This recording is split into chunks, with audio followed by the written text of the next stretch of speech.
Well, I really finished both books in the Merrill apartment.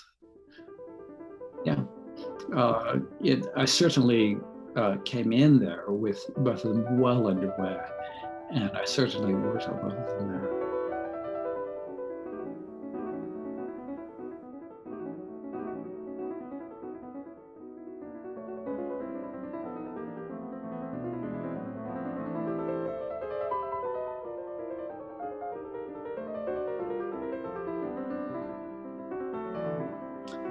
Well, here is the lyric now.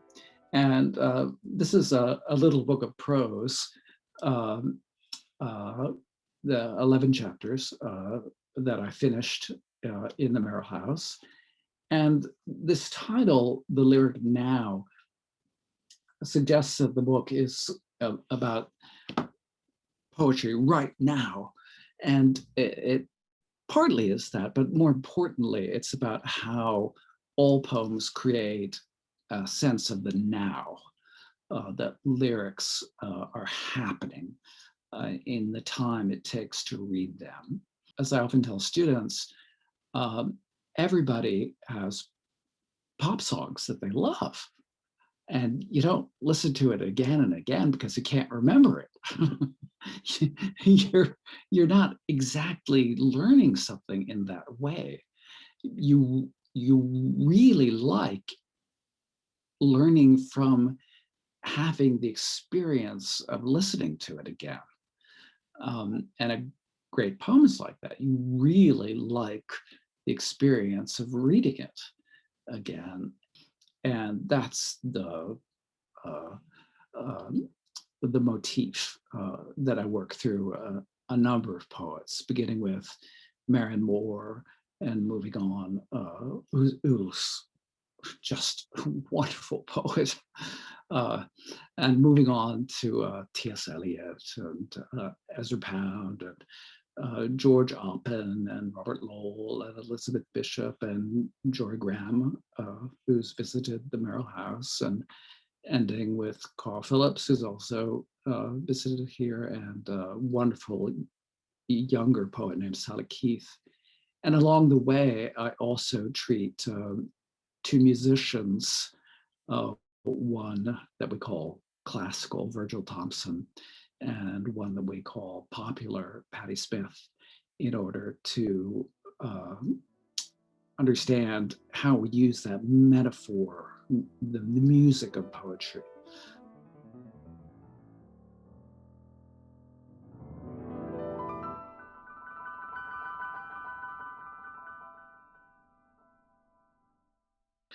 Um, as I often tell students, what other people call revision, I call writing. Um, Writing is just squeezing the paint out on the palette, and then you have a draft. Now the writing begins. Uh, what are you going to do with that? How are you going to make it? And I have found that students need to learn revision, and they need to learn that it's not separate from writing or this thing you do later. Uh,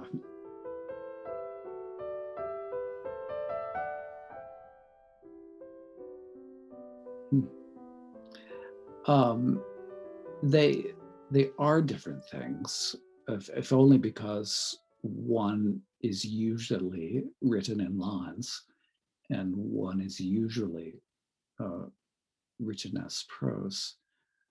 Um, but increasingly in my life, the efforts to write about poems and what we tend to call criticism, and to write poems themselves, have felt like the same thing, um, or that they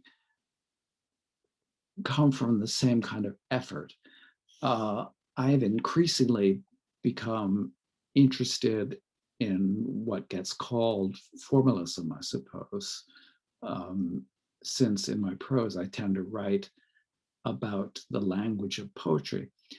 But I don't do that with any like ideological wherewithal.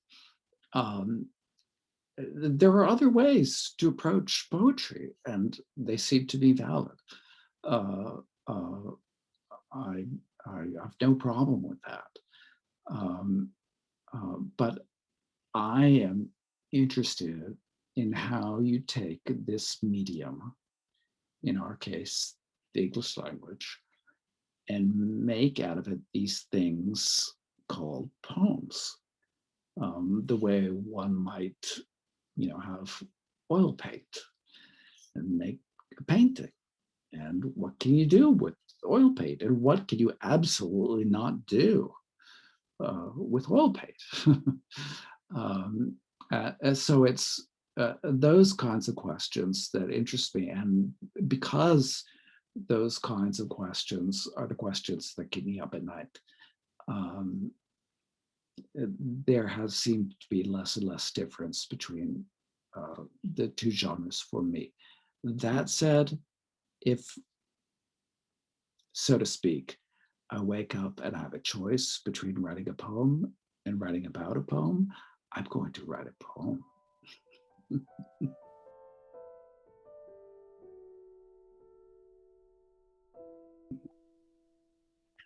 Of course I could. I've bound galleys of forever with this wonderful curlicue that disappears into thin air.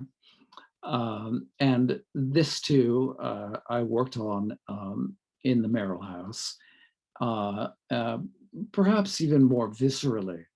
Um, and not just because here I was writing poetry, um, because that location uh, uh, figures into these poems massively. Both the Merrill apartment and the little borough of Stonington.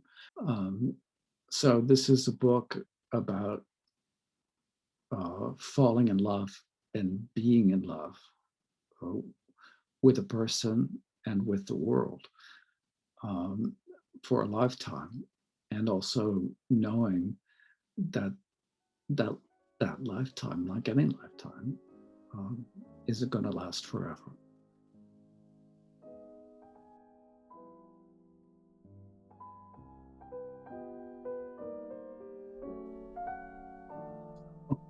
Oh, I know. Yes, yeah. It's just 3 lines, so I'll read it. This is the beginning of the ninth section of a poem called "In the Dolomites." The windows were open, the ledges of the balcony broad. The sweep of the canal and the flutter of the white curtains were an invitation to, I couldn't have said what. Um, I suppose that in my head, in the head of the maker of the poem, I I know what that person is seeing there, and that person is seeing not being, annihilation, the passage of time in the acutest sense. Um, so it's a moment, to go back to where I began talking about these poems, it's a moment acutely of seeing the world because the world will not be seen uh, imminently, not just eventually. Um, uh, and so that moment is both, you know, a thrilling inhabitation of that feeling and a thrilling retreat uh, from that feeling. Um, and I suppose we have to all the time inhabit both of those gestures. Why don't I read part of the sequence about the borough of Stonington, uh, which is called In the Village? And I'll read the first and last sections, nothing is very long. And I'll also read the second to last section, which is took me the longest really, but it is nothing more than a list of titles of books in James Merrill's library. Uh, all of them books I knew very well, but they were books from my and from Joanna's childhood. And we grew up thinking those books were great, and many of them are still great. But the thing that was so moving to us about James Merrill's library was that it seemed frozen in time in that apartment in a way that nothing else was. Here was the world of the 1960s. Boom. Look at all those John Barth novels. Look at all those Robert Finkelbaums. These people seemed so alive and interesting then. And so it was very moving um, uh, to see those people recorded in these titles. And frankly, obviously, to feel that life was that way too, that everything is really absorbing uh, for a moment, for a passing moment. And then things change. The change is really beautiful. And so is that little preservation. So I suppose that this sequence in the village, of which I'll read the first section and the penultimate and last section, is about both of those feelings. In the village, one. Shortly before I died, or possibly after, I moved to a small village by the sea. You'll recognize it, as I did, because I've written about this village before. The rocky sliver of land, the little houses where the fishermen once lived. We had everything we needed: a couple of rooms overlooking the harbor, a small collection of books, paperbacks, the pages brittle with age. How, if I'd never seen the village, had I pictured it so accurately? How did I know we'd be happy there? Happier than ever before.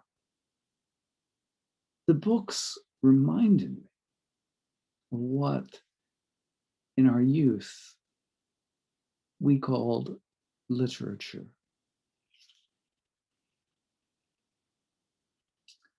5. The branch will not break. A cold spring. Leafless. The lost world. The moving target. Nightmare begins responsibility. Rivers and mountains. The story of our lives. Untitled subjects. Water streets. 6. Ash blonde, tall, a sweater knotted by its sleeves around his neck. A boy is leaning on his bicycle. Deftly, when she reaches him, a girl slips to the grass, one hand straightening her skirt, the other tugging at the boy, who remains standing to sit beside her. Their heads are close enough to be touching. Their lips are still. A book is the future. You dream of reading it. And once you've finished, it's a miracle. You know the past. The sky fills with stars. The sun climbs every morning over Watch Hill, dropping behind the harbor at dusk. Water Street runs past church and wall, Harmony and school, until it crosses Omega by the sea.